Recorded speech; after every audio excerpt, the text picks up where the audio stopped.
In this segment, Stephanie Miller is joined by Malcolm Nance, who's reporting from Greenland, where folks are less than enthused about being taken over by the U.S. Here's Stephanie. So let's get to it, because you obviously there was a story in the Wall Street Journal. U.S. intelligence has been directed at Greenland.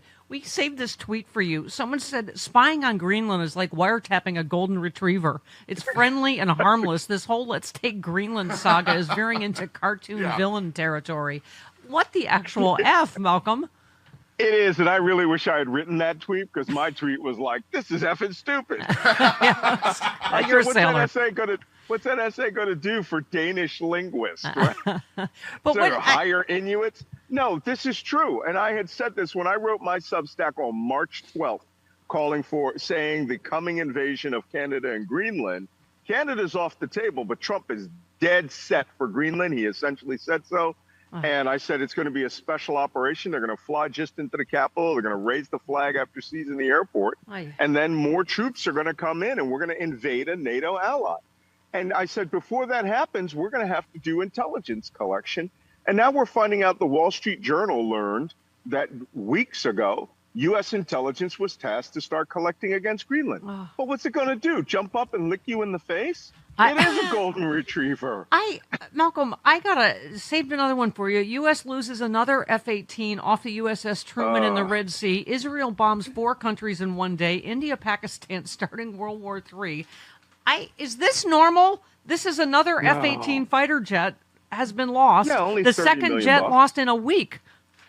$60 million worth of airplanes rolling off of aircraft carriers. That's because they don't tell you. They're probably dodging attacks on those carriers. And we haven't had an attack on a carrier since World War II, right? Yeah. So I don't know what's making these things roll. But it's ridiculous. And what's Trump tweeting about? He's tweeting about stupid shit. Sailor, don't be sailory on us, please. You cursed. Okay, go ahead.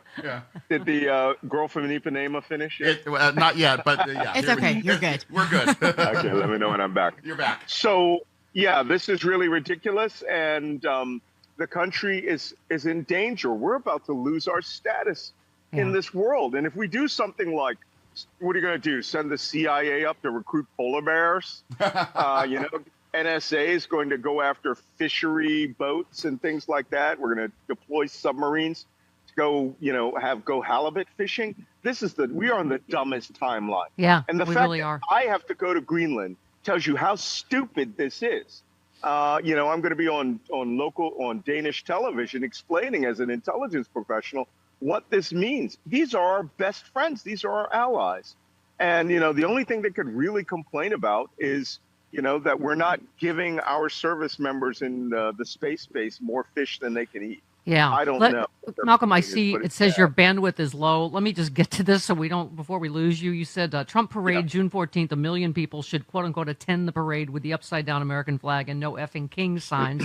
Let's make it a really memorable birthday for the wannabe dictator. So tell us about FAFOPAC.org. You are a two-fisted loudmouth potty PAC calling for all resistance groups to march on June 14th to spoil Trump's parade.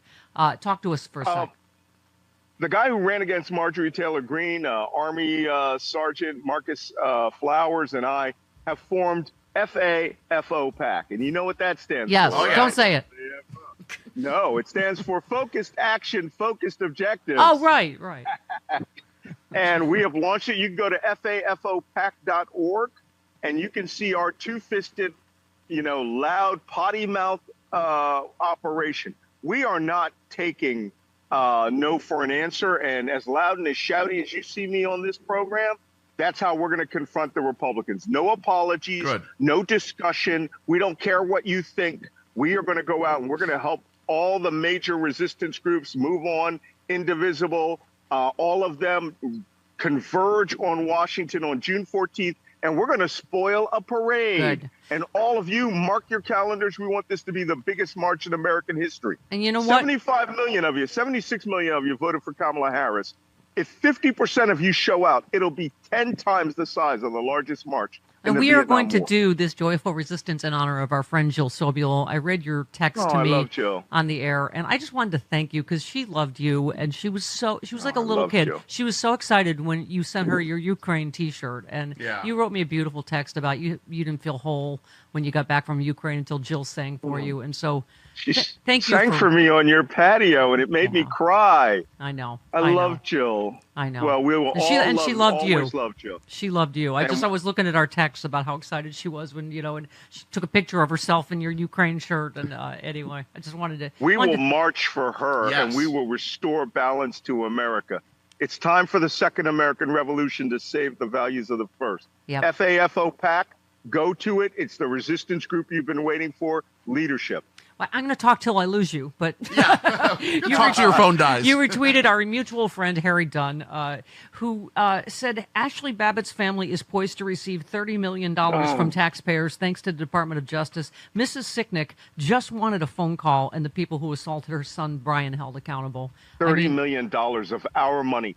Listen, somebody said we need to have a Project 2029 where we write down all the things we're going to correct. Forget that. That needs to be a Project 2026 where if we have to, it's time for this government to resign and we demand restoration of normalcy. We don't give armed criminals immunity. We don't give armed criminals 30 million of our tax dollars. I want every one of those dollars back.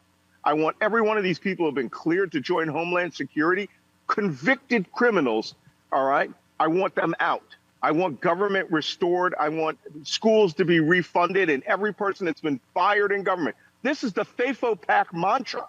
Everything goes back. You broke it, we're putting it back. Yep. All right? And if we all turn out, if half of us who voted for Kamala Harris turn out, this country will have the greatest protest ever seen, and they have nothing they can do but to bow down to people power. That's what FAFO PAC is all about. So go to fafopac.org, sign up. You have a secretary. And let's fight. Yep, you have a Secretary of Defense that has now lost aircraft. Does not know where.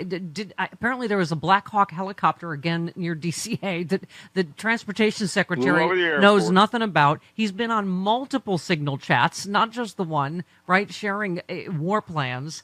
You're having a Veterans Town Hall on June 7th in DC. Yep. I mean, will this break through? How unbelievably our national security is being harmed.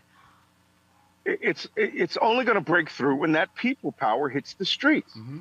The estimate was you needed 12.6 million people to march at one time to get the attention of the public. And I'm calling on you. We had 76 million people voted against Trump for Kamala Harris. Where are you? Get your asses out to every protest. But mark June 14th, we better show up to spoil that parade by going everywhere in the country. Pick an overpass near your house and start putting upside down American flags on it. Show that we have no kings, right? Mm-hmm. But if we don't do it, then we're just sitting here whistling like the 80 million people that didn't vote, and you will live in a dictatorship. Yeah. Let's fight. Yep, absolutely.